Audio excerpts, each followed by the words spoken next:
second chance in the game.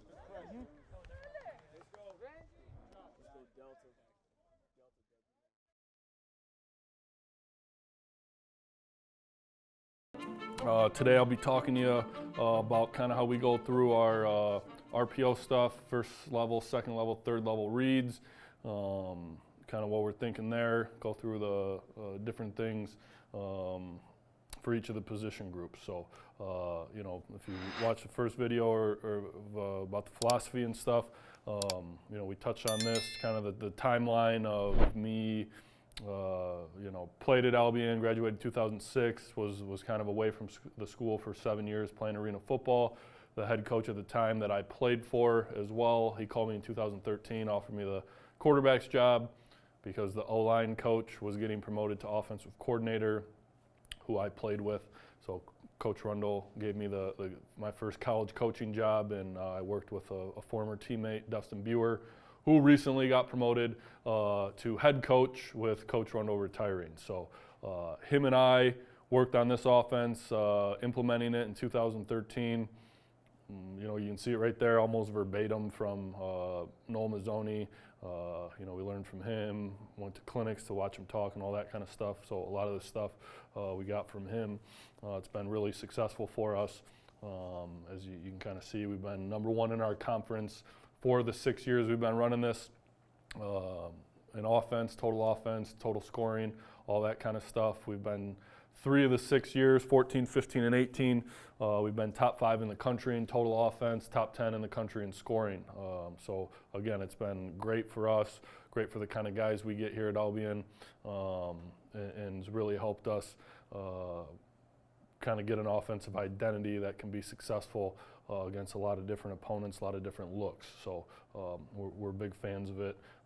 You know, you can see there in 2016, 2017, which if you watch the culture and mindset video, that was kind of one of the issues, right? We thought as coaches coming off 14 and 15, this is a staff as a whole, even 13, right? We won 2 conference titles in 3 years. We were #5 offense in the country, #2 offense in the country, #2 offense in 2015. In conference history, we were nationally ranked, so we needed to, we just thought, hey, that's just going to happen, right? It's just going to keep going. We didn't hammer the culture. We didn't hammer the mindset we needed to be successful pretty much as a team, and offensively for sure we weren't as good as we were those years leading up to 2015. So in 16 was really bad with the culture. You know, the schemes were the same. 17 got a little bit better. Guys started buying in more. We started hammering at home more with the mindset and culture. And then in 18 we really saw a big jump. And again, we didn't, between the years that are there in red and 18, we didn't really change what our philosophy is on offense. We just hammered home the culture and all that kind of stuff. So we'll go through here the to-do list, right? We'll talk about first level, second level, third level, kind of how we dictate it. We'll talk about run game for each level with the O-line, running backs, thought process, kind of how they want to do things. Wide receiver blocking's huge in our offense. That is one of the greatest ways to make us explosive is for our receivers to get after it and block consistently on the edge. And then obviously we'll need to talk about the QB progression for you guys so we can be successful there. First level, second level, third level for us, right? You can kind of see how they're listed there. You know, first level for us is basically going to end up being the end man on the line of scrimmage, right? So if they want to walk the Sam backer up, put him on the line of scrimmage, odds are that defensive end is going to knife inside, so the tackle would take them, and we're going to read the Sam backer on the zone read principle, second level and third level. And like I said, we'll go through all this stuff. But to us, if we're first level read, if we're calling that type of play, we're going to be zone read principle for the quarterback, where if he gets a pull read, he's going to have a run threat mindset and get after it there. If we go with the second and third level reads, if he gets a pull read, he's going to have a pull to throw mentality, and we're going to replace the defender with the football who wants to attack the run game. So that's kind of how we break it down for our guys. our players. You know, the receivers know, I explain it to all of them, and I don't know how much they take to it, but we try and get them to think in that term as well, so they know who we're trying to stress and who we're trying to put in some of that conflict stuff there. You know, but for the quarterbacks, like, hey, it's a first level read, so you're going through the first level read thought process and progression. It's a second level read, it's a third level read. You just go, like, when you install it, and now if you come up with a new one, hey, we're going to treat this like a second level read, so they would go through that kind of thought process every time. Run game wise, you know, with the O-line, we'll get on the whiteboard here. We'll talk about kind of the different levels and what we're thinking and what they're doing, draw up some of the running back stuff. We'll end up seeing this film once we get kind of to the QB progression and we put everything together. So let's get to the whiteboard here, start drawing up some of this stuff, and we can get after it with the O-line. Awesome, so we'll go through the O-line stuff, the run game, talk a little bit of the running back stuff, and you know, we were a big zone football team this year, inside zone, that's what we did. We have in the past, you know, just depending on how the O-line takes and what we think we should be successful at, you know, there's multiple different things you can do here. So if we're going first level reads for us, right, and if we're just talking about the O-line and the running back stuff,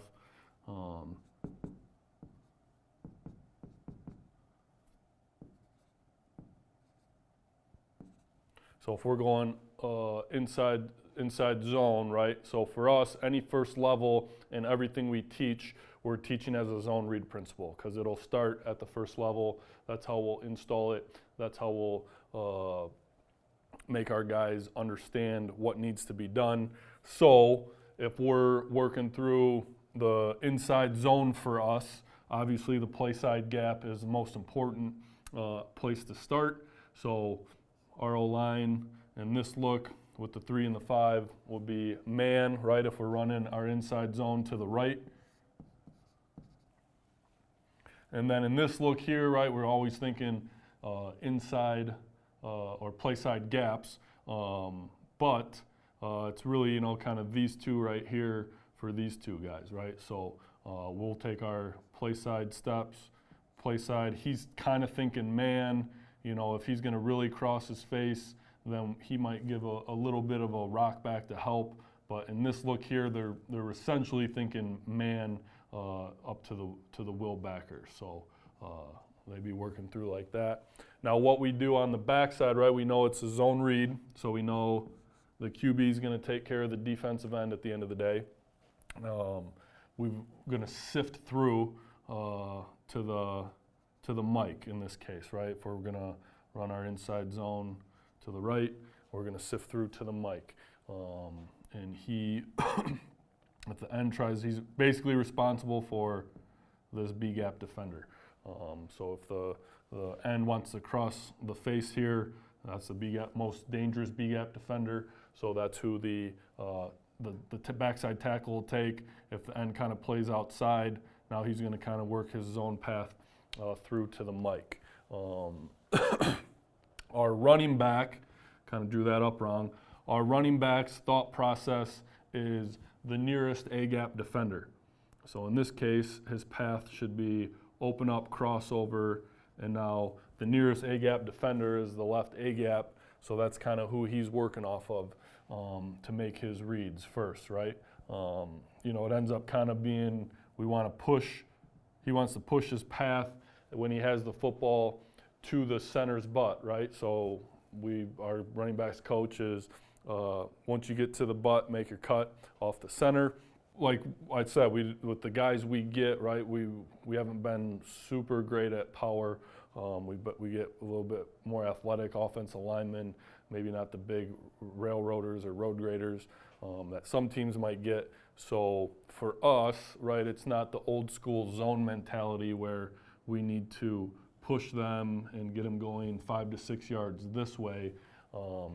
We want our backs to make those guys, right? So we want them to displace those guys, right? Stay hat for a hat, right? We got a hat here, stay hat for a hat, and kind of displace them, moving them that way.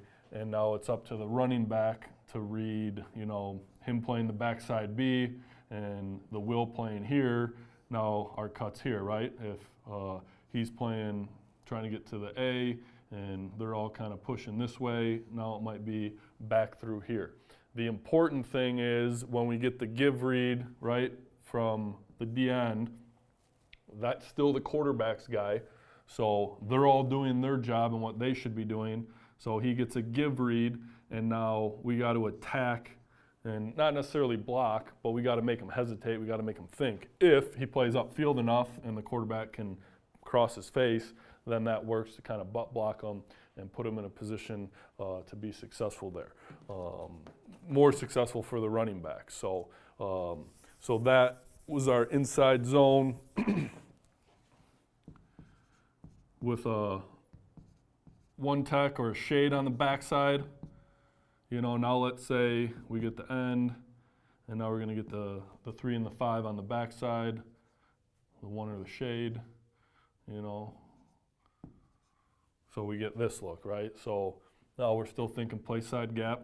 We're running to the right, still thinking play side gap there for the O-line. So now it's these two for these two, you know, inside zone principles. He's working play side gap.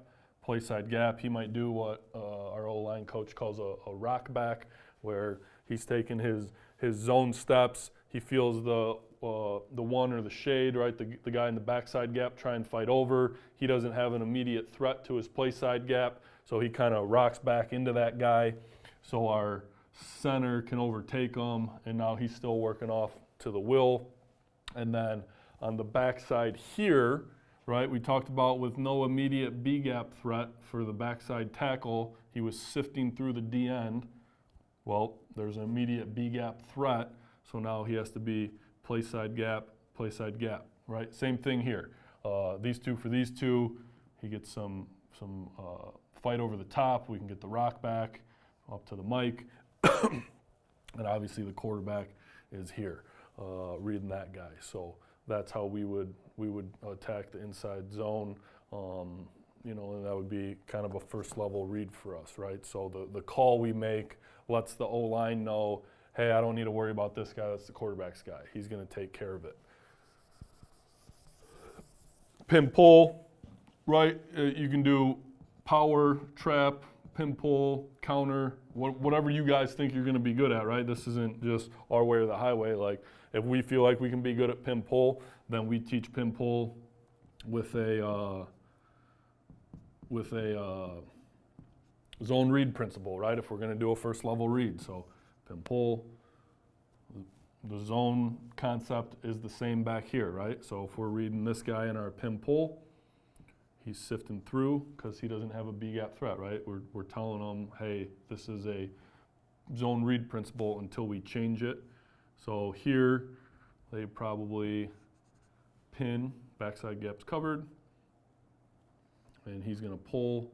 He's going to be looking for the first available space for the will. On the front side here, if they were doing pin pull, these two guys, they could either man it if they want to, or they could X block it and try and kind of get this so we can get there, right? So again, we're still getting the 5 most dangerous here to the play side. When the quarterback's taking care of that guy, same thing. He gets a give read. Now we're working to hold that defensive end. Really, this back, he's got to be outside leg of the guard, and he's got to be in a relationship where the guard's going to take him to where he needs to go, right? So if he starts to get the 3 wash down, now we're going to be around for the will. So he's just kind of working and kind of finding his spots. If they log the edge, then they're going to, the running back will bounce it. So again, it's just the first level read is the zone read principle for us. I don't care what run play you're good at or what you do here. It's just this is the guy we're going to leave, right? And like I said, for us, we try and teach everything in the playbook, any run game stuff. It always goes in as a first level read. It's a zone read principle. It doesn't matter what the scheme is, inside zone, outside zone, pin pull, power, trap. We're going to teach it as a zone read principle. And then use words from there to change it. So let's say we didn't want to read the first level defender. We wanted to read the second level defender with our inside zone.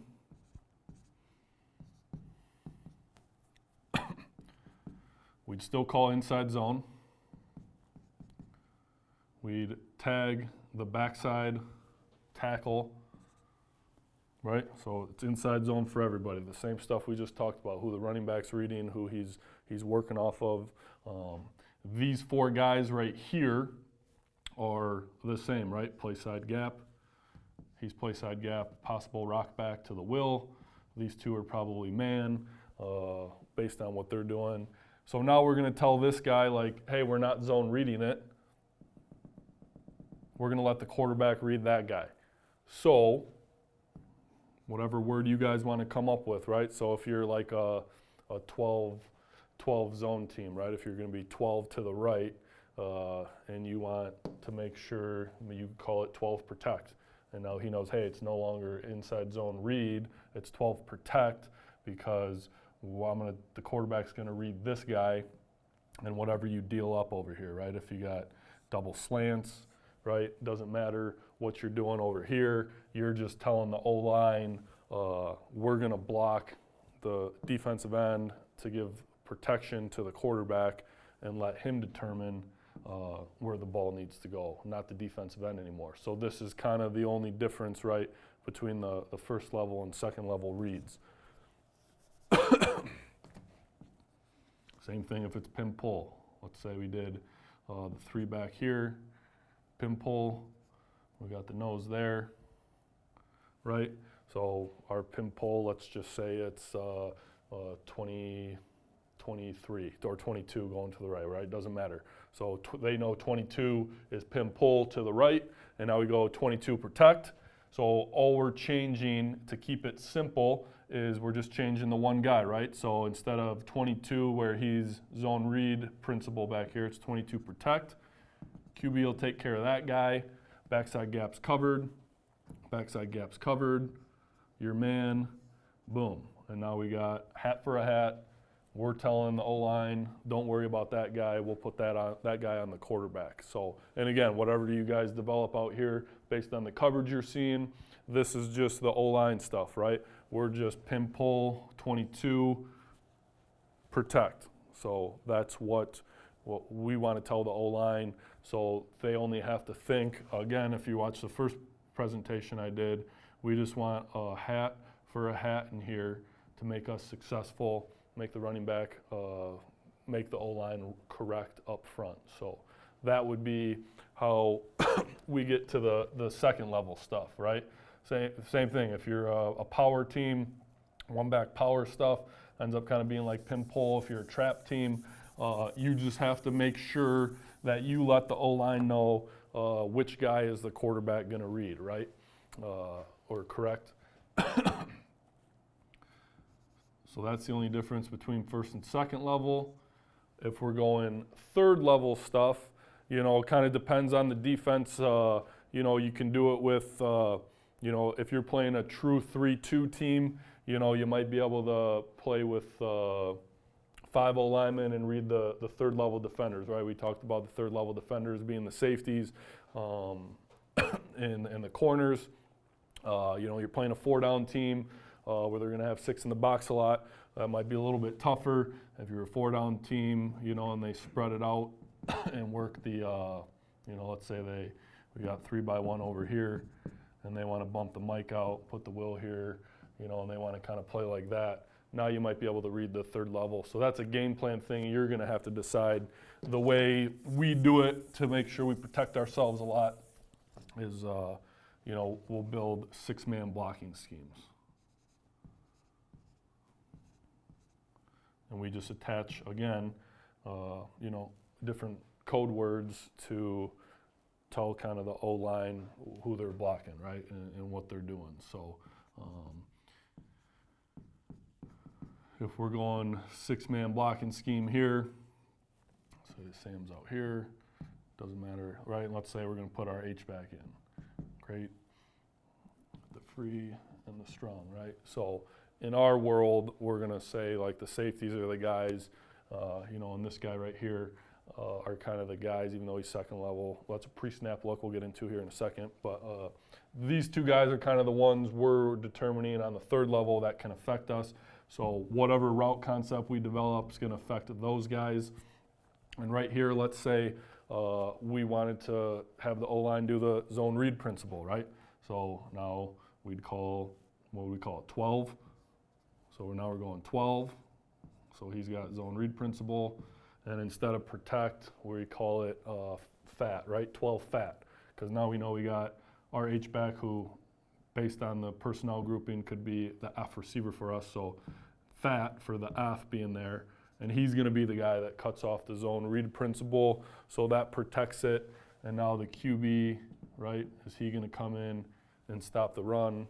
Well, you better have some answer for that guy because we only have 6 guys blocking in the run game. So to us, we would just change, right? We're just trying to change and keep it simple, right? So now let's say we go 12 protect, fat, right? So he's protecting just like we did on the level 2 read, but now we got the fat guy in there, or the H-back body, the sniffer, and now he knows, okay, on 12 protect, this is the guy we normally leave unblocked. So fat tells him to trim the fat, right? Pick up the fat, trim the fat of whatever the O-line's not getting, whatever the quarterback would be reading, we got to protect it. So that would be our insert zone there.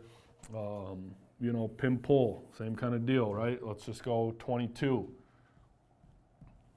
If you're going 22 fat, we got pin pull back here. They might X block it if they want, and now 22 fat. Fat tells him to trim the fat, pick up whatever's left over, and now we got pin pull, and now we can still read those third level safeties there, the third level defenders. So power, right, if we're not a power team, but obviously if you are a power team, you can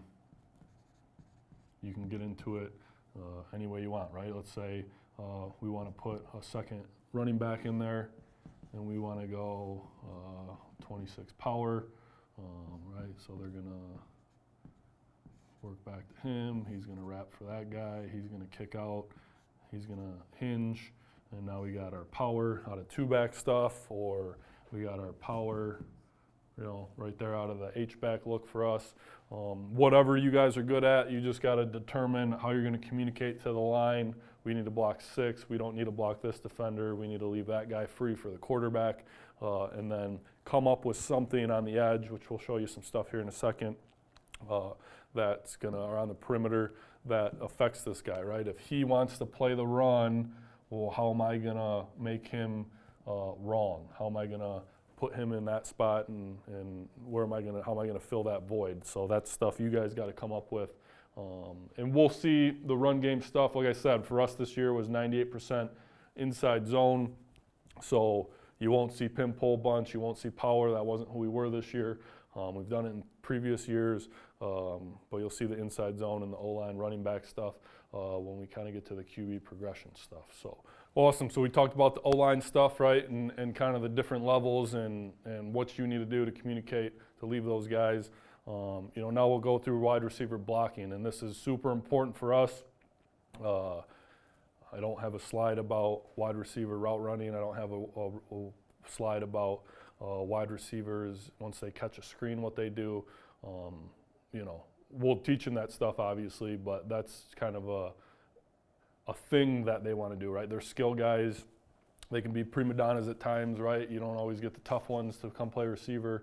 So they know what to do once they get the football. Let's try and teach them how to be successful blockers.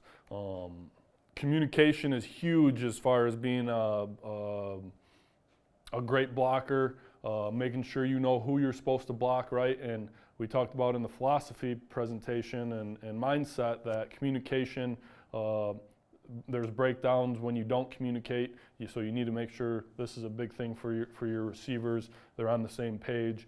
They can communicate verbally, non-verbally, if they want to come up with hand signals, I don't care what it is.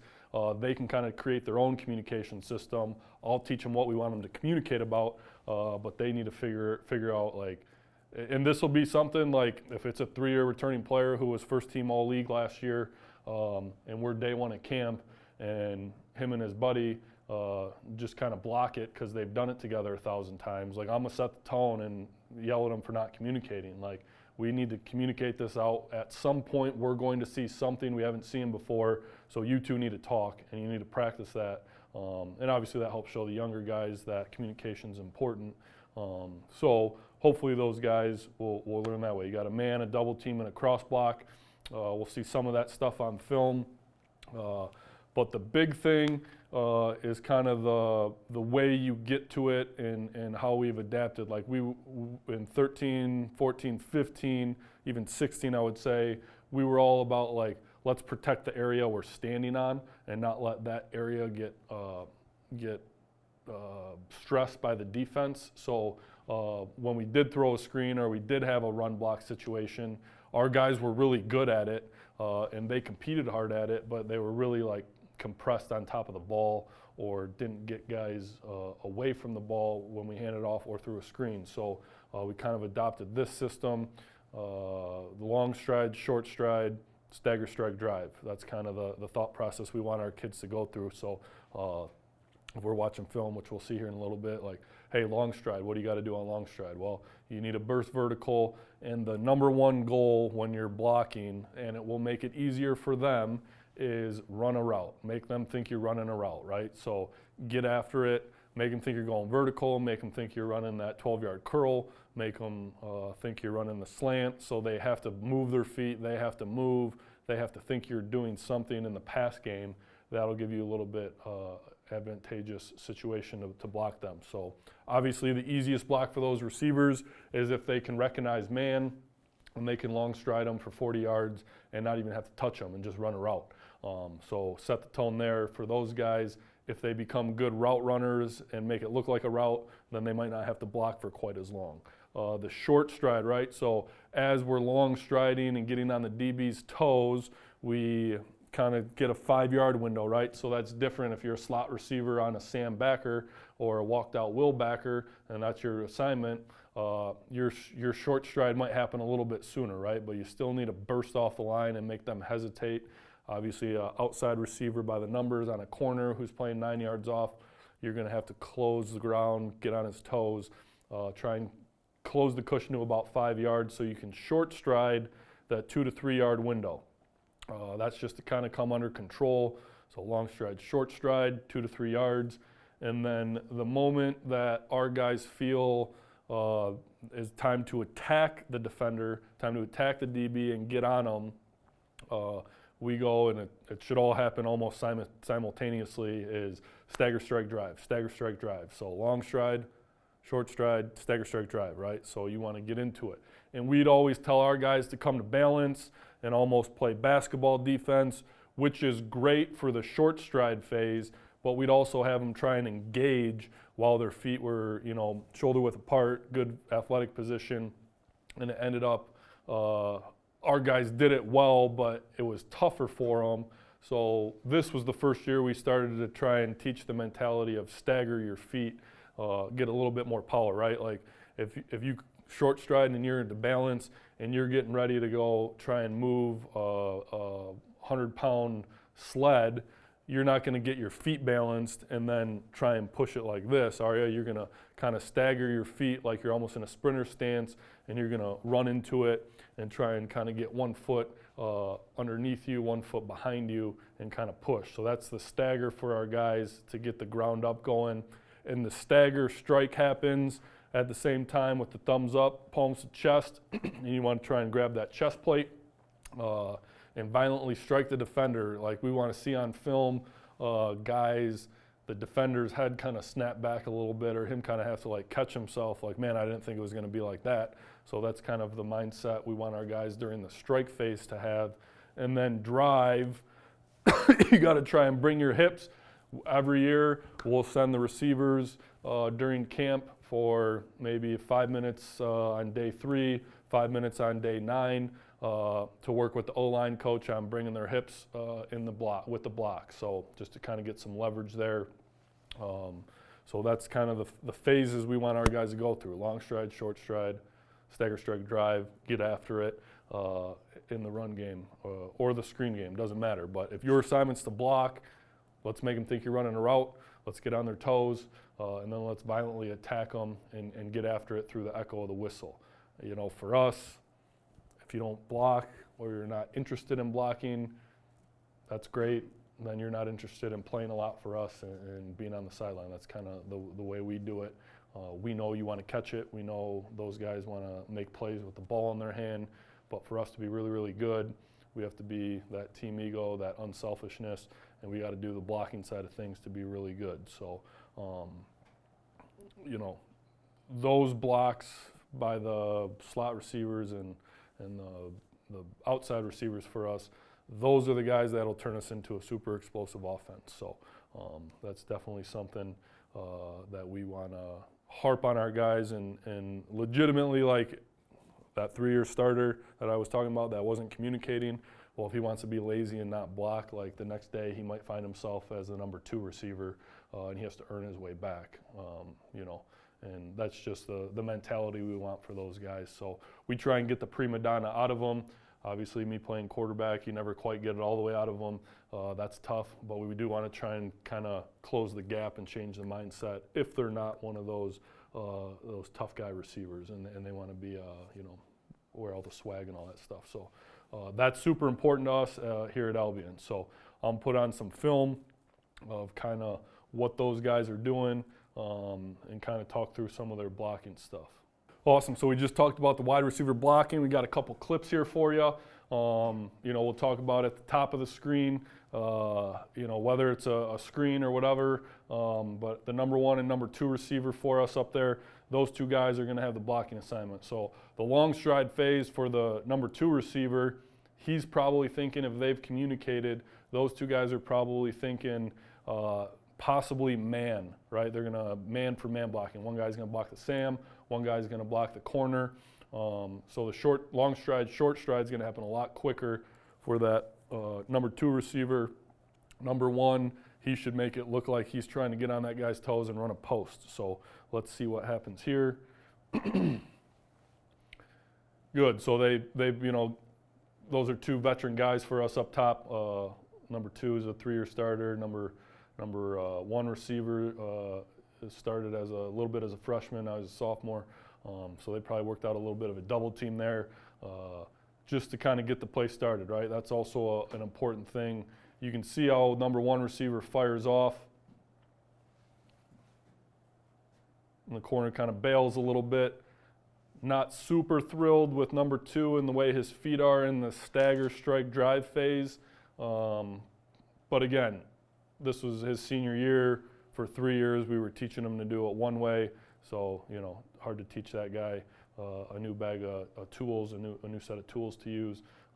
But he competed. He tried to get after it. And then once the play gets started, right, they're on the Sam backer. Number 2 receiver has him. Now number 1's going to get the corner. So down here at the bottom of the screen, you know, Marlon should have been push crack there. So with that safety walking down, for us, that's just go dig him out. So he should have worked J course flat down the line, worked up to him, and that's who the single receiver here, the single receiver should have been blocking. I know you guys don't know who Marlon is, but now you do. He's the single receiver down there. So go on to the next one. Good, now we got another screen. Good, so up top, again, we're talking number 1 and number 2. They're the blocking, that's their assignment on this one. Number 2 receiver, pretty good. He could probably get a little bit more explosive off the line with his first 2 steps, but obviously he's got a short stride a lot quicker. Number 1 up top, that's not bad. He'd probably, you know, keep pushing it, work some leverage, but you can see. Now we're creating, right now if we throw it to the screen, we've just created the number 2 receivers on his guy at about 6 yards. So we've just created a ton of space where if it gets dealt to the screen guy, instead of protecting the space like we did for the first 4 or 5 years, now we're getting after him and making it look like a route. Now we're going to have some space to work with there for the screen guy. Let's see what the single receiver did. Same thing, he's push crack. So if he's a push crack mentality, you push the corner, crack to the safety, because nowadays those guys play a little bit more run support. The safety just told you I'm playing run support, so the single receiver should be working J course to get to that guy. So the lineman should not have to block that safety. Same thing here, 1 and 2, 1 and 2, good. They called man, I'm sure, right? We got them spread out a little bit more. They're both right around 5 yards, both under 5 yards. So that you can see the difference in this one, right? All first team all league kid playing our number 2 receiver there, as opposed to the previous screen, the previous shot. He's got a little better get off here, making it look short stride.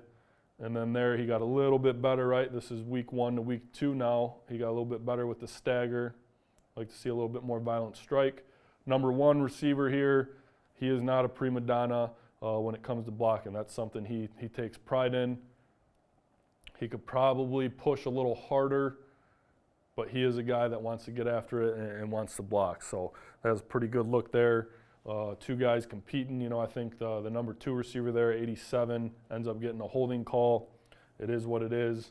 To us, it's a subjective call. As long as he's competing, not being egregious about it, you know, hey, line up, do it again. Let's see if they call it 2 times in a row. So, but that's good by both those guys, creating space. Again, you can see with the screen guy, boom. Now he's got 6, 7, 8 yards to work with before he even has to think about making a move. Good, motion to it. You know, we can cut in college, you know, so he does a good job there. Kind of that guy's triggering. Number 1 receiver does a solid job as well. You know, he might have been able to do a little bit better job of kind of selling a go route here and might not have had to block him. But like I said, that kid who was a sophomore, be a junior next year, he liked to prove he was tough. He likes blocking, so he's just going to kind of get after that guy from the get-go and set the tone. So, but that would be a scenario for the number 1 receiver where he could, if he wanted to, run a go route, outside release, turn his back. If they do that, they just have to be able to recognize when that guy recognizes what's going on and come off the route and start blocking them. Let's see up top, right? So there's the single receiver. Now that you guys know Marlon, that's him. Let's see if he did a little bit better. Push crack rules, right? He's going to push the corner, make it look like a route. He sees the safety stay high, so now he's going to continue to push and stay on the corner. If we get a give read there, he'd be in pretty good position to block for the running back if we get a bounce. So there's just a couple clips of kind of what we want our receivers to do, the long stride, the short stride. Again, make it look like a route. We tell our guys, if you can't go hard enough to block, then you can't go hard enough to run a route, right? So that's most important to us is getting after it blocking wise. If you want to play a lot and you want to block, so you got to block and run routes, you better come in shape. You better work hard in practice every day to stay in shape. We're playing with tempo, so we don't have to do conditioning as much. But if you want to play, you got to be in shape because we're asking you to run routes basically all the time as well as blocks. So we'll get back to some of the PowerPoint here and go through, I think, the QB progression stuff. Awesome. We'll go through the QB progression. Talk about, again, this will kind of all be based off the RPO stuff and what they're thinking and what we try and do there. So we try and create the same routine for the quarterback. And this, you know, obviously we're going to talk some RPO stuff here, but this will be, if it's a pass game, hey, it's this concept. This is the routine for the concept every time. A lot of this stuff is the same, right, as far as you're talking, but like, hey, we define wide vision, narrow vision, zoom focus. Now for the concept, you have to explain this is the wide vision look, this is the narrow vision look, and this is the zoom focus guy once the ball snapped. So we'll have to teach that, but if we can get them going through wide vision and all that stuff, you know, that'll kind of give them an idea of creating that routine for everything, right? That'll help slow the game down. Well, you know, my first year starting here at Albion as a sophomore, panicked, didn't have a routine, didn't have anything I did. It was like, let's call the play and get it snapped as fast as possible so I don't have to hold on to the ball anymore. And then as I started getting more comfortable, more confident, because Coach Ronald taught me, hey, go through this, check this guy, look at this, get ready to snap the ball.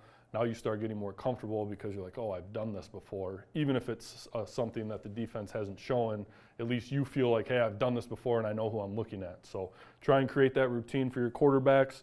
See the whole defense first, 1 high, 2 high safety look. That'll kind of dictate, or tell you if it's 2 high and there's 6 in the box and we have a zone read principle, I'll probably be pretty good just reading that defensive end. They don't have enough hats in the box because we're taking care of that guy. If it's 2 high or if it's 1 high and they start bringing some guys around the box, now they might have an extra defender for the quarterback on the pull read. So maybe we're looking a little more aggressively to throw it there. So those are some of the things you take a look at with wide vision, narrow vision, right? So let's just say the first read of a pass player, the RPO, is on the right, and I know I'm going from this guy to that guy. Once the ball's snapped, I see it's 2 high. Now I'm going, I'm kind of looking at those guys, right? I'm still trying to make the defense think, where am I going to actually go? But okay, the Mike's there, the Sam's there. Those are the 2 guys. I kind of have an idea what they're doing now. So that would be narrow vision for us. And then zoom focus is like peek that guy and then snap the ball. So you got an idea what's going on with that. We'll talk about the pre-snap looks, but that's somebody who can give us an issue before we're ready to snap the ball, right? They're coming in. We're looking at that guy pre-snap, so we might have something where, hey, that guy triggers, we catch the ball, and we're going to throw it out there before the post-snap read even happens. And then if that guy determines I'm going to cover the post-snap look or pre-snap look, then I'm going to snap it and work the post-snap read, whatever that might be. So that's kind of the routine we create for the quarterback. And again, if you just kind of harp on that and talk about it the same way every time, you might find your guy becoming a little bit more comfortable when the real bullets start flying. Like, when you're watching film with them. Hey, what did you notice here pre-snap? Oh, you don't know how many safeties there are? Well, make sure you do the wide vision and look at how many safeties there are. Okay, and who's your 1 to 2? Who's your 1 to 2? Great, you looked at that, you knew that, but the safety gave you problems because you didn't know he was playing outside the hash, playing cover 2. You thought he was playing quarters. So go back to wide vision. Now you'll have all that information before you snap the ball. So that's how you kind of talk through it with the film as well. Here we'll go through kind of the quarterback's stuff. We'll go whiteboard session for these next couple things, and then watching the film after the whiteboard session. And this will be, we already talked about the O-line stuff and running backs, so this will basically be the QB stuff and a little bit of the wide receivers and what they're doing. So we'll get over to the whiteboard here. All right, so we'll talk about kind of the QB's thought process here on first level RPO progressions. We already talked about with the O-line how whatever you guys think you can be good at, it doesn't matter, right? If it's inside zone, if it's pin pull, if it's trap, power counter, whatever, it doesn't matter. But to us, this is the first level thought process for the quarterback.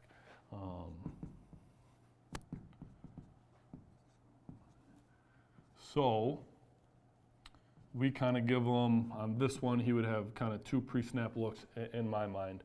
And, right, so when we signal in a play, we want this guy to block, push, crack, because it's a first level RPO. So if he looks and it's too high, the quarterback won't even look to the single receiver, and he won't even think about anything there. If it's 1 high and they roll strong, right, and they're going to kind of go cover 3 or cover 1 that way, whatever it is, 1 high. Now we know it's 1-on-1 back here, so he might communicate, we call it a gift or a smoke route. He might communicate something with this guy, might be a hitch, might be a quick out, whatever it is, that'll be between those 2. So everybody else just gets the run game and the screen.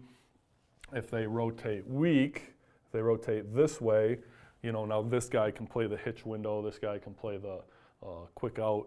So now we would go back to the zone read, right? Because they got less guys over here if they're moving them this way. So that would be kind of his first look as he lines up. And at any point, if he feels in the pre-snap look area, they don't have enough guys for the screen, right, long stride, and they're, right, if we're saying that's 5 yards, he might just snap it and grip it and rip it and get it out there. No need to do anything else other than let's see if these guys can tackle in space, right? We want to create space. So let's say the quarterback's not comfortable with that, okay? And they're going to stay too high. I don't know when they're too high if they're going to play, quarters. They're going to play cover 2 over here. So we kind of stay away from that. Let's just say, hey, we'll block there with that guy. Quarterback's not comfortable with the pre-snap look over here of throwing the screen. So now everything becomes the post-snap read for him. And his post-snap read on this would be the end man on the line of scrimmage. In this case, the defensive end. Excuse me. The defensive end, right, is everybody's done zone read. So if he comes upfield, we should have a give read. And if he chases the running back down the line of scrimmage, we should then get a pull read by the quarterback. And, we'll talk a little bit about and drill it of what that DN looks like and how he's going and how he's working. But I don't overcoach that part of it. I kind of want it to be instinctual. So at the end of the day, we're trying to get 4 to 6 yards. So if you're going to pull the football as the quarterback, you personally better be able to get me 4 to 6 yards. So that's his thought process. Can I be in here like this and can I, he crashed. Can I get 4 to 6? Okay, great, I can pull it. If you don't think you can get 4 to 6, lean on the back. Lean on the running back. We recruited him, we got him here. He's getting carries. That's what he's supposed to do. So you lean on the running back until this guy starts tackling him at 2 yards, 3 yards. If he's getting 4 to 6 and he's tackling him from behind at 4 to 6, lean on the back, lean on the back. Eventually, you'll be back there as a quarterback and be like, oh, I can get us 4 to 6 on this one, and you'll pull it. Right, everybody's different. So we got a kid who's pretty athletic right now, runs really well. His 4 to 6 would be a lot different than my 4 to 6. I would need that guy to fully commit to the running back. The kid we got right now, he can kind of get away with maybe making a bad read because he's so athletic. So everybody's going to be a little bit different there once you get to the post-snap read. So, right, we got the screen out there. We got the first level read. If the QB gets the pull read from the D end, he is run to throw for 4 to 6 yards. That's his mindset, right? I can run for 4 to 6 yards. These guys are going to continue to block. This guy is going to hang out here. Whoever has the screen, whoever we tag with the screen, they hang out and wait until they get the football, or the QB looks like he's running for a touchdown mentality. So we get the pull read. We are run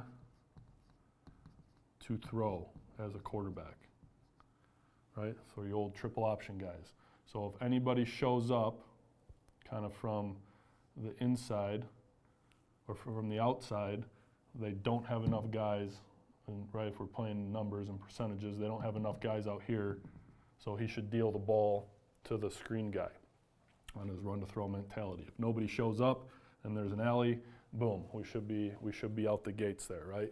So now we just need to build this stuff in different ways to get the same thing out of it. So let's say we have the same line call up front, right? If we're calling this 13 zone to the left. We just did it out of 10 personnel with a bubble screen.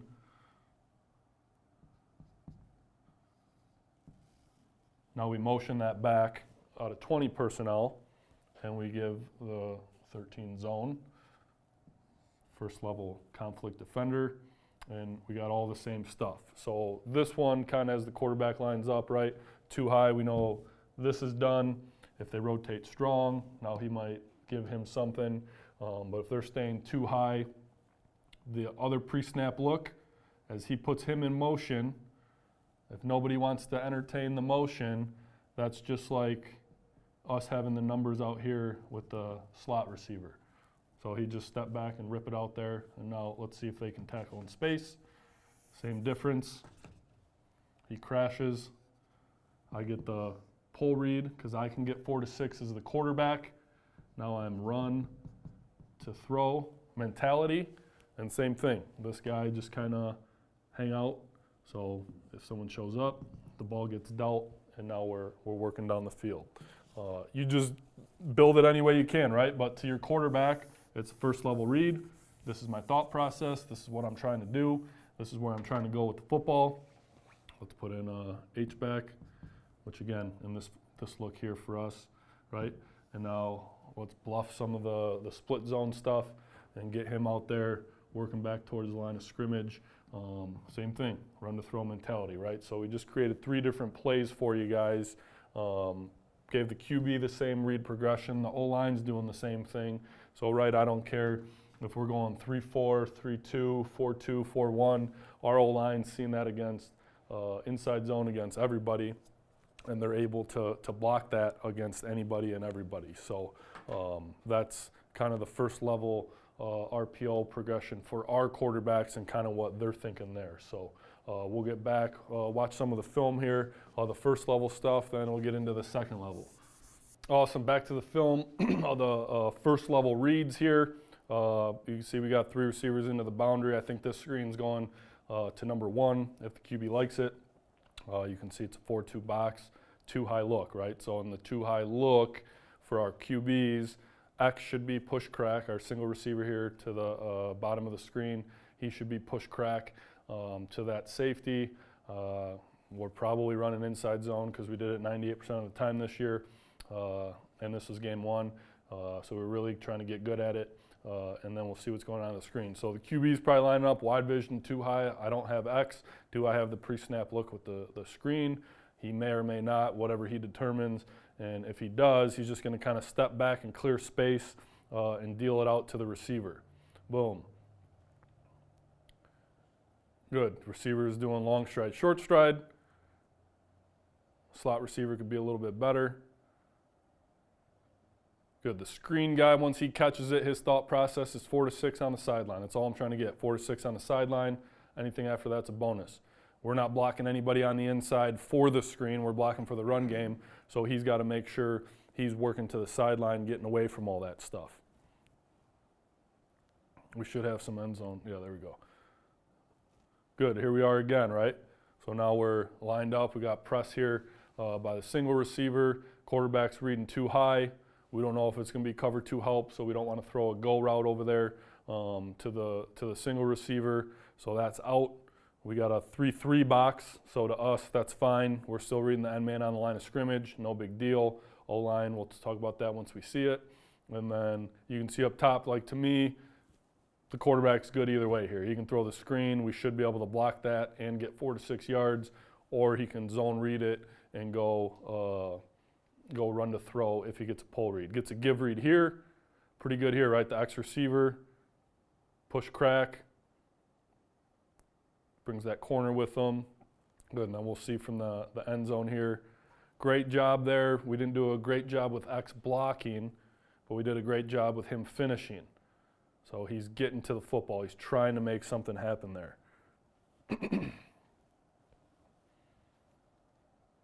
Good, end zone. Good, now, right, so we're thinking play side gaps here. So we get this left tackle, right, we're running inside zone to the left. He should be man.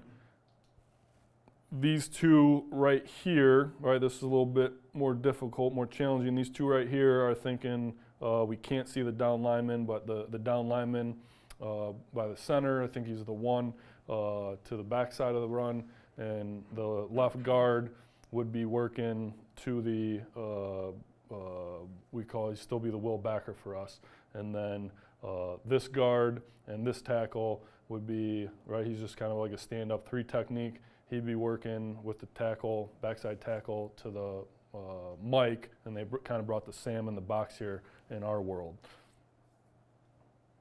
Good, we get the twist. So the center's a little late, right? He should be going play side gap. Play side gap. Not bad by the left guard there. Pretty solid by the left tackle.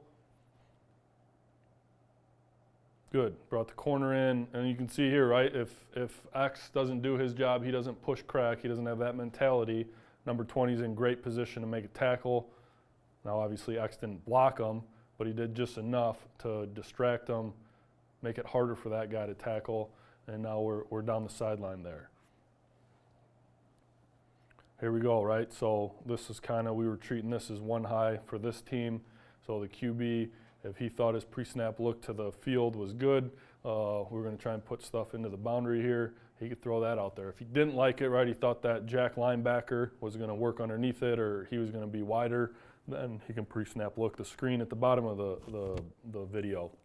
And then obviously at the end of the day, he can always rely on the zone read principle. So here, and again, this was just between that single receiver up top and the quarterback. If the quarterback didn't give him anything, he would be push crack, which in one high, he's probably just pushing on the corner. And all we're looking for, right, is to steal the 4 to 6 yards. So this would be a play that we would call, it's one of our base plays, right? Base concepts, I guess. We're going to find different ways to call it, but it's a base concept for us. We're actually telling the O-line against this team, I'm not sure if they'll get to it, but they had their, you can kind of see, we call him the jack out there on the weak side, kind of see his foot. He wants to really be a run box defender, so this is a team where we kind of pushed out there to that guy. So 72 in the left guard, 76, they should be kind of working to get out there. You can see the center and right guard. Those two working to, I believe that's number 30 maybe, the Will backer. And then 71 there, right? So he's play side gap. He's the B gap defender.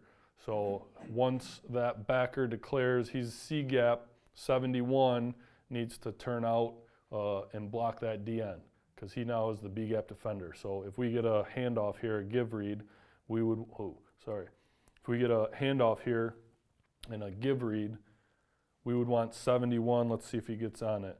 Yep, so he doesn't end up getting on it. So that's good by him. Backer leaves the B gap, so who's the next B gap defender? So that's pretty solid there.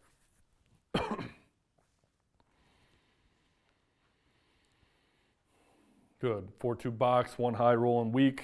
So this should be, again, it's tough on the receiver when we're trying to spread him out like this, but he's technically thinking the single, oh, I got to dig that safety out. Good. Can the quarterback get us 4 to 6, right? That's all we're thinking. Can the QB get me 4 to 6? If he gets a pull read, boom. Can he? Maybe he could have, but he felt somebody was coming to threaten him. So this is why the receiver needs to stay out there and wait for the quarterback to deal it. He dealt it late. We end up getting it 4 to 6 yards out there. Good. Zone read. Sorry about that. Good. Number 7 is the safety. He rotates weak, so don't even worry about the single receiver. Good right tackle, right? Now he's backside. He's sifting through. Good job there with the center and the rock back. Ooh, play side gap. No immediate threat to his play side gap, so he can rock back. He's working to 11, and then we got the 3 and the 5 on the front side, so those two should just be man like they are. Good, and if we get a give read, we should be in pretty good position here for the cutback. You can see the running back start to do that. QB thinks it's a pull read, which is fine. Pretty solid there by the number 2 receiver. Tough block, long block, right? Because he's blocking under 5 yards immediately almost. And again, we're looking for 4 to 6 yards. We got it, so we're in a pretty good position there. Awesome. So we talked about some of the other kind of first level reads we could do, right? So let's get it back to full screen here. Great, so we talked about some of the other first level reads we could do. Same thought process for the quarterback, and now we're just kind of changing what we're doing here. So the bottom of the screen, we're going to motion the slot receiver, right? Kind of make it look like split zone. Again, it's just first level reads for everybody, right? It's 13 zone for us to the left. Boom, quarterback gets a pull read. The one thing I like to see here from the quarterback is right there, I want to see the quarterback attack downhill. Replace that DN. Boom. If he replaces that DN, he's probably getting 4 to 6, but you see how he goes wide. So now he just stretches the play and is helping the flat defender there. We want that guy to have to make a decision, the Sam backer there out on the hash. Boom. Quarterback should be right off the butt of the defensive end. Attack, get downhill. Good, a little tougher here for the motion guy to stay in one spot. He's got to keep expanding, but you see him do a good job getting downfield, trying to find work, trying to finish the play, right? We create that mentality, we get that mentality going, things are going to be pretty good. Now we got the one or the shade here to the front side of the run, the 3, right? You can see the difference here where 71 last clip had to kind of sift through to the backer. Now he's got an immediate B-gap threat, so it should be him and the guard. This is a decent rock back here by the guard to help out. Now he overtakes, and the right guard should be up to number 11.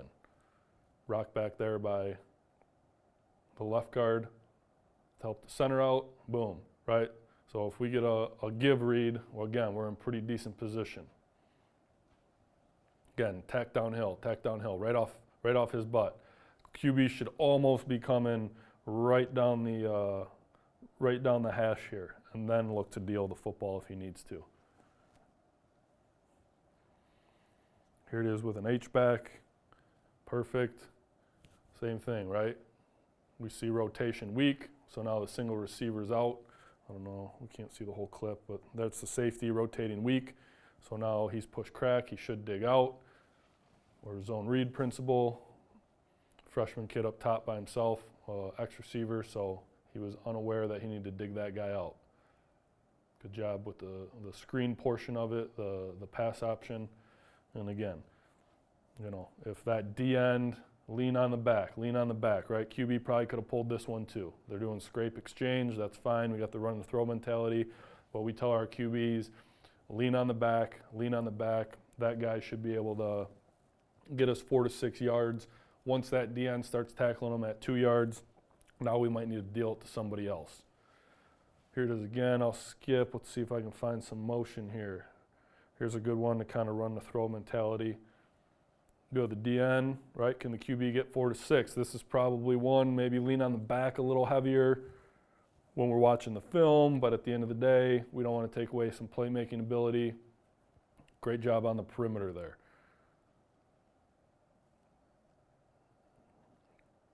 Good, now we motion, right? Still first level read. Nobody moves to the screen, to the motion. That backer did, so then we should be give read. Here we go, now we get the single receiver with the dig out. Perfect. And again, it's not a touchdown, but that gets us the first down, gets us guys tackling in space. Let's see if we got the end zone of this one. Yep. Good, B-gap threat, right, for the backside tackle. We're going left with the zone. Number 11's right now kind of the B-gap defender, the 3-tech, I guess, as well. They kind of move. So now we get a new B-gap defender, the DN. Hold him off. Pretty good there. Good, so this was just a zone call, and this is between the left guard and the center. If they feel like it's going to be tough to work out to 32, then they'll kind of talk through a pin pull just between those two. Nobody else knows about this, so the left guard will pin to the right, and the center will pull around to the left for 32. And again, that was just between those two. Back still has the same read, A-gap defender, and then we're off and running there. Awesome, second level RPO stuff now. And again, right, so we're just changing kind of one guy on this, trying to put us in a position to be successful.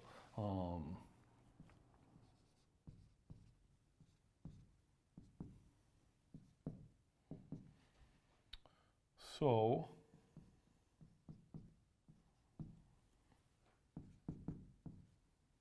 again, for us, it'll be inside zone stuff.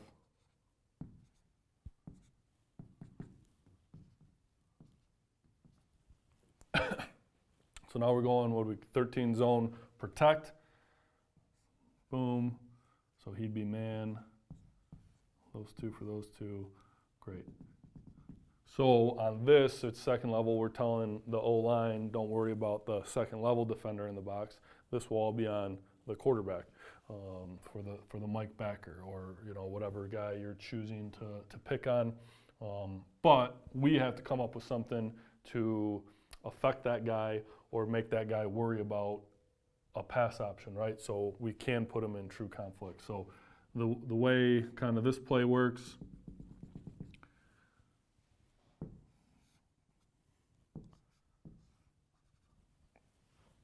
all right, so we're going to build a slant combination. You can do double slants if you want. It's up to you. This is kind of a base one for us, just to get quarterbacks kind of feeling how you should read everything. But it kind of, the ball is going to go kind of dictated by this guy, and kind of where the safeties are moving, right? So our too high principle, we talked about the quarterback on the first level RPOs where he could give the gift or smoke to this guy. Well, this is just built into the play for us. But we already know from the previous one that the too high look, we don't know if it's going to be safety help. We don't know if it's going to be a squat corner. So that would be out. And then the too high look or safety rotation weak, right? So if we're going safety rotation weak, this part over here looks the same to us, right? So the post-snap read would be 1 to 2. Whether it's too high, excuse me, whether it's too high or safety rotation weak, this is out. So now we're just working the Mike to the Sam. That's the same look for us. So our thought process for the quarterback is, if we're running inside zone, does the Mike match the running back? Does his path match the running back? If the answer is yes, then we go to read number 2, which is the Sam. Who's the Sam covering? Is he covering the screen, or is he covering the slant? So if he's covering the screen and staying wide, right, we should fill the void here. If he's dealing and chasing the slant, then by theory we don't have enough guys out here defensively to cover the screen. So that would be kind of flick it out there, get it out there the best way you can. If the backer doesn't match, then let's lean on the back and make this guy, if he doesn't match, let's make him tackle at 4 to 6. If that guy tackles at 4 to 6, we're in great shape, right? If he's tackling 4 to 6 every time we hand it off, we're just going to methodically march down the field. So it is the quarterback's responsibility to kind of read these two guys. It is his responsibility, whoever we give the slant to not get his head taken off by one of the third level defenders, right? We're going to give the QB this look. It's his job to find kind of this window right here for that. So if they rotate strong, right, and they're going to just say, hey, we're going to take it away, now you'd kind of work Mike to the single receiver back here. Off coverage, we should be able to just deal the hitch out there. If they're press, we're going to convert it probably, but that would be how we kind of work it there. And if they make it real simple on us, right, which doesn't happen very often, if they stay too high and they put the backer out here, he's kind of telling you like, hey, we don't think you can run the ball. So then that should just be a give read when we get after it there. So that is the thought process when we're talking level 2 stuff for the QB. Pre-snap look is kind of more so the safeties, and they can't be right where they fit in to the picture, right? So if they're fitting in down here, they're going to have less guys over here. If they want to work this way, now they got less guys over here. If they want to stay too high, now this guy can't be right, neither can that guy. So that's kind of the thought process. Anytime we build a second level RPO, that's what our quarterback should be thinking. So we'll get to the film, watch a little bit of that, and then get to the third level stuff. So, all right, now we'll watch some of the film for the second level RPO stuff. In this look here, right, we talked about just building it so people are going to the same spots, getting to the same areas, doing the same things. I just drew it up out of 10 personnel. Here it is out of 11 personnel for us, getting an H-back on the field. So number 1 receiver here at the bottom of the screen, that guy will be blocking him. We're telling the quarterback he's responsible for Mike to Sam, right? So that will be his read. This number 2 receiver and this look with who we're tagging, he's going to be the guy with the slant. And now the H-back, we need somebody to be the flat route or screen or something. So it'll be that guy, and now he's the hitch, right? So let's see if we get it from the beginning here. You can see that safety at the middle of the field, he's coming down. So 1 high, this appears to be cover 1 with how the blitz look, and we got 1 high safety.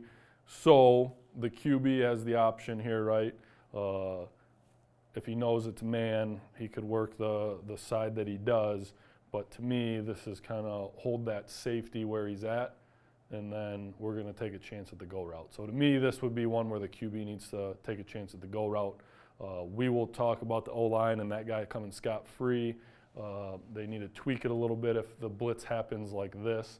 But this is pretty good here. Again, the slant, he's got to beat that defender just like he would in a man situation if it's a normal slant.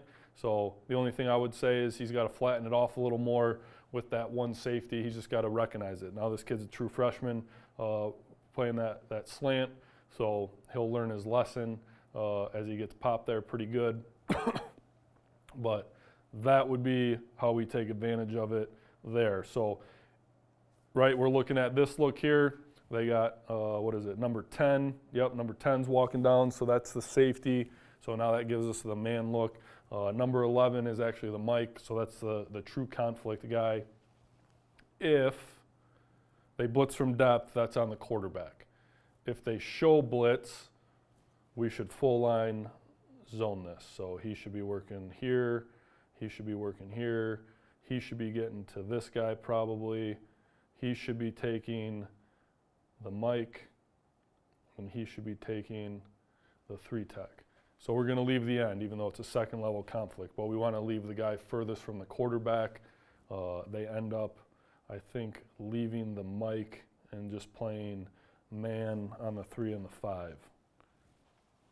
So, or they end up leaving the 3 tech, right? So 71 should come down, and now the quarterback's throwing off the D end, guy furthest away. So he ends up getting rid of it, getting in a good spot, and again, that guy should probably come a little flatter, but that's how we can take advantage of those guys blitzing. Now we're too high. Single receiver, he's probably out. Probably shouldn't be looking over there, right? We don't know what he's going to throw unless you have a really good idea game plan wise. But we can see where the Mike's located. He's walked out. So to me, pre-snap, 5 in the box. This is one I talked to the quarterback about, like, hey man, 5 in the box, the backer's walked out, it's too high. This is great for us to run the football. Here we did it with the number 2 receiver again. He's finding that window, right? So if the QB was working Mike to Sam and the Mike matched the back and was in the box, the Sam's following number 2, so he should deal it to number 3 if we're working down here at the bottom of the screen. Right, we already know it's too high. The Mike's out of the box. This is going to be, we already know with the protect call, we got man, these 2 to the Mike, man on the 3 and the 5 on the front side.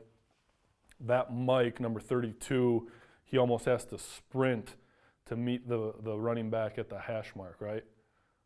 So to me, too high, quarterback, Mike's out of the box, it's 5 on 5. This probably ends up being, with that cut the running back just made, this should be, 6, 10-yard run. Try not to overcoach the QB during the game, right? We're asking them to look at 4 different things here with a pre-snap look, a post-snap read, different guys moving around, all that stuff. So during the game, hey, what'd you see? Let him tell you. and then maybe coach him through it a little bit. You know, this one, we might coach him a little bit more like, dude, it's too high with 5 in the box. We should be able to run the ball all day against this look. But you don't want to put it to the point where he's stressed and thinking constantly about, am I making the right decision? Like, he's got to make a decision on every snap. It's no longer just handing the football off from under center and turning around and kind of having to play off. This is where he's making decisions. So this would be more of a film session thing on Sunday for us with the QBs, talking them through that so he gets more comfortable seeing it. Again, it's game 1. Here we do it out of 2-back with the motion, right? So now we get those guys beating the heck out of our screen. You know, now we can kind of make it look like this. So safety rotation weak. So I should be Mike to Sam, Mike to Sam. Good job there by number 2 receiver. Again, it's his job to not get taken off, his head taken off by the post safety. And then we'll see here from the end zone. Does number 11, right, safety rotation weak? Does number 11, the Mike, does he match the running back? That's all the quarterback's thinking post-snap. The answer is no. Make him fold in and tackle the running back at 4 to 6 yards. He doesn't, so we get a pretty good play there, right? Here it is again with a tight end. And again, we're just tagging whoever we want to have the slant. And the QB's progression is the same. We get guys in the same spot.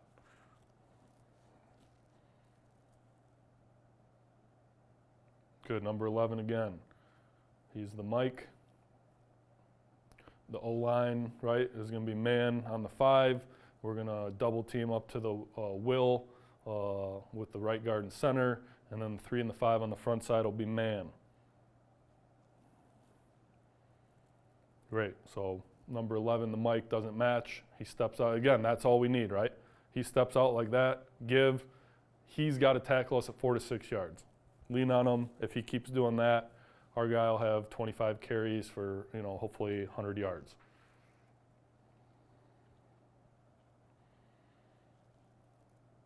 Good, safety rotation strong. So now we could throw to the single receiver. We're just switching. All we did was switch responsibilities here. The Mike, you can kind of see, he's walked out of the box. The Sam's blitzing. So we just kind of switched the Mike and the Sam in all reality. So is the blitzer matching the back? No. So he's not going to make the play at 4 to 6. We should be good. So this one gets a little more dicey, right? But 44 is the Mike. Safety rotation strong. So the QB could be thinking, hey, I'm going to throw it to the single receiver, but the Mike and the blitzer aren't going to make the play on this one. Great, 4 to 6 yards, 4 to 6 yards. So that's the level 2 stuff for us. And now we'll get into some of the third level stuff, talk about that, watch a little bit more film there. So we'll get up back on the whiteboard. Awesome, third level RPO stuff. You know, just kind of, again, whatever defense you're seeing, whatever you think is going to be best against them, that'd be what you'd come up with. Here's a basic one for us.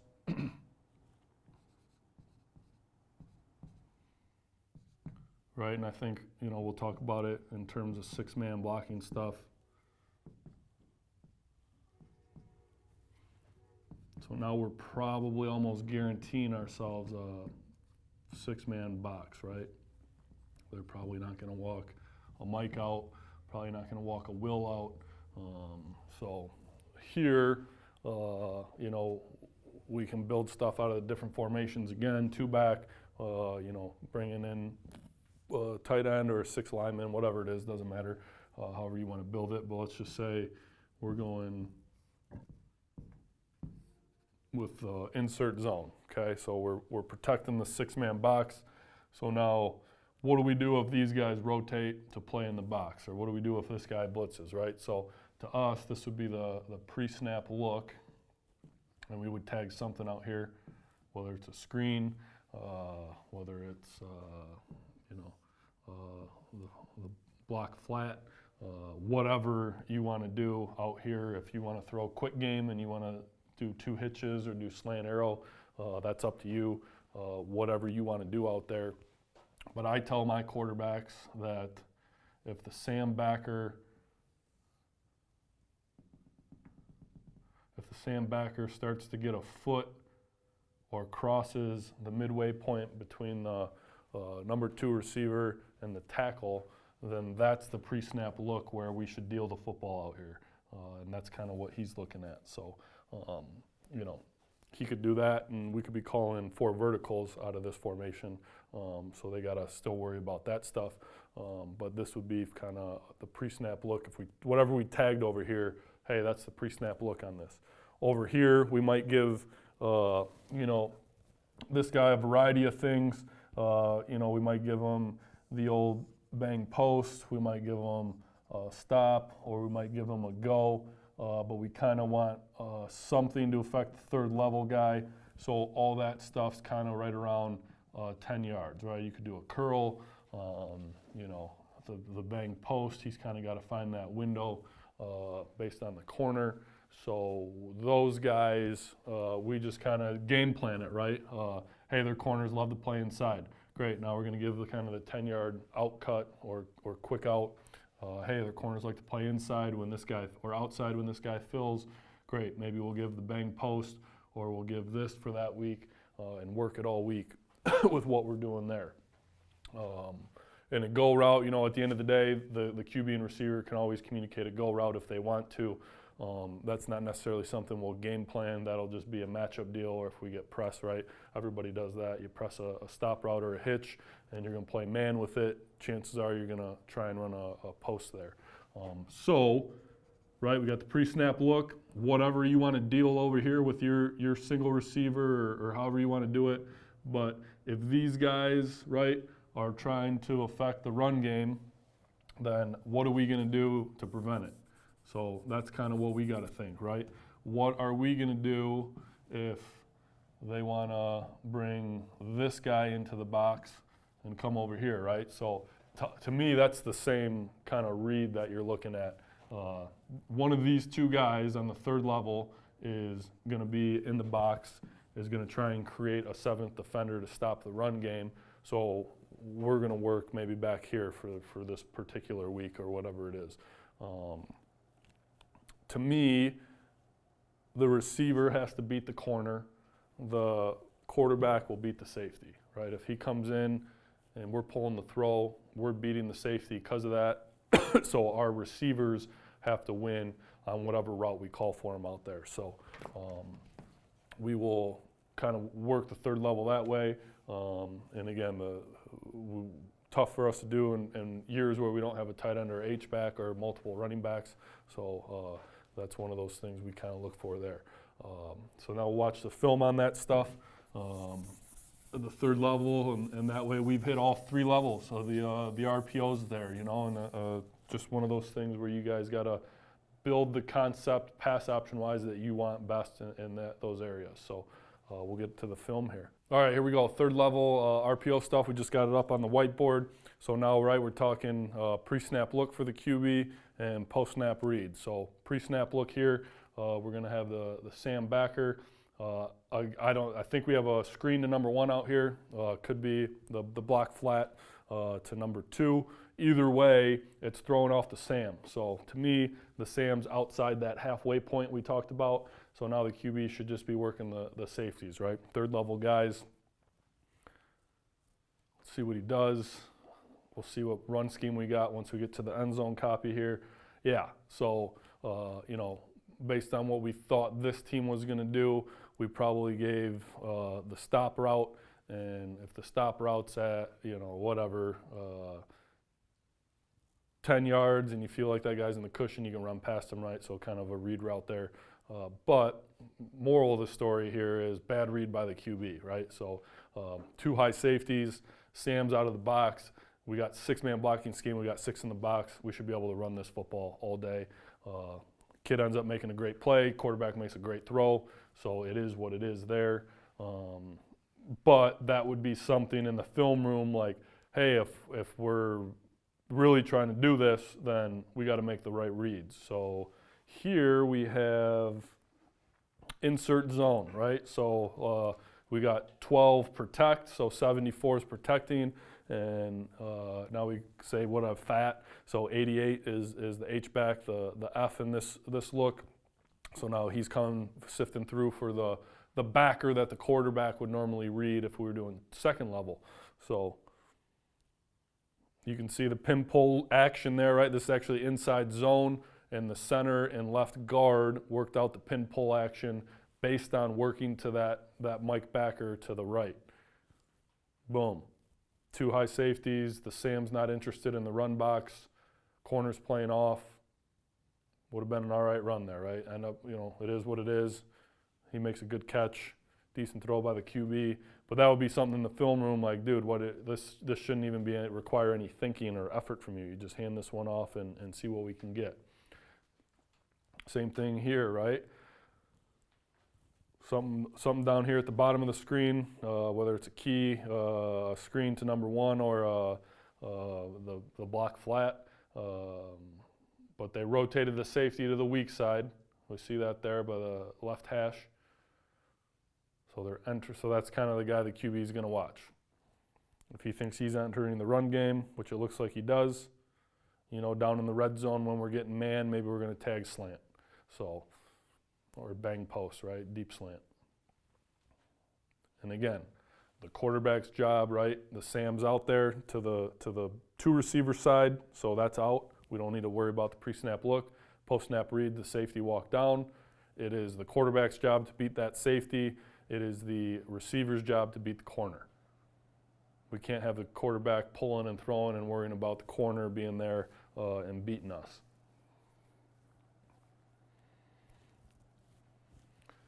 Good, and like I said, third level stuff. You come up with whatever you can, whatever you think is going to fit into the defense best, right? So safety's coming down. Pre-snap look, we might have a chance out there with the screen to the number 1 receiver. That's just on your quarterback. Good, so we do get, right, the 1 high coming down. We get that safety right there. He's coming down to play kind of closer to the box. Try not to overcoach the quarterback, but is he attacking the run game? That might be something else you kind of talk to your guys about. Is he getting after the run game, or is he just kind of coming down and now he's going to sift underneath some of the hitch routes and that stuff? So again, if we're making him make a decision if he wants to defend the pass or the run, make him tackle the running back. Lean on the running back. Make that guy tackle the running back at 4 to 6 yards. We end up getting a big one here. I think they're brothers, so I think they worked out Sluggo there, which we worked on for like 1 day in camp, and obviously every receiver loves the old double move. Good, now we got insert zone with the 2 back here. So, whatever this would be, 13 protect, and now 28 is the fat guy, so he's trimming the fat, and he's got to work through for the will backer here on the backside. And they're doing a great job on the front side, 51, 50, 76, 72. That's a good look there, kind of how we want it. This is not great. If it was your running back like it is here for us, or your sniffer, be a football player, my man, and 51, you should be wrapping through that hole, because if 22 gets the ball here and we work back to the will with 28 going through the right hole, now we should be in a one-cut kind of situation. He ends up getting there, right? If we do hand it off, the running back, 28, does end up getting there, but he certainly took the path of most resistance, not least resistance there.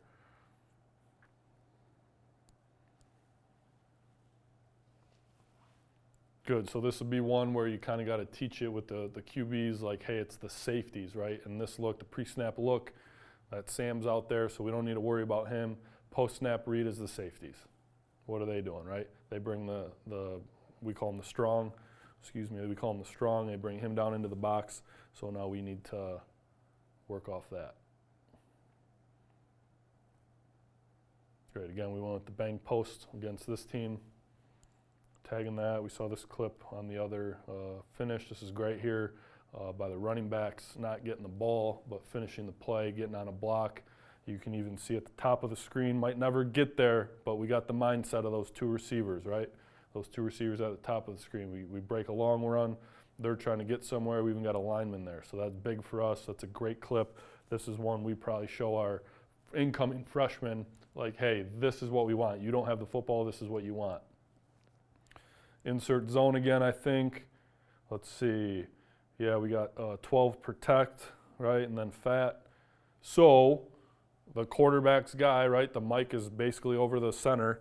The quarterback's guy is the safety coming into the box. So that's why nobody's going to him, right? So our O-line and running backs, this is great job by them recognizing who to block. Boom. Now the quarterback, right, if he knew he was going to throw this, but if he was watching that drop down safety, he might give this one because he's leaving the box. He's not matching the running back.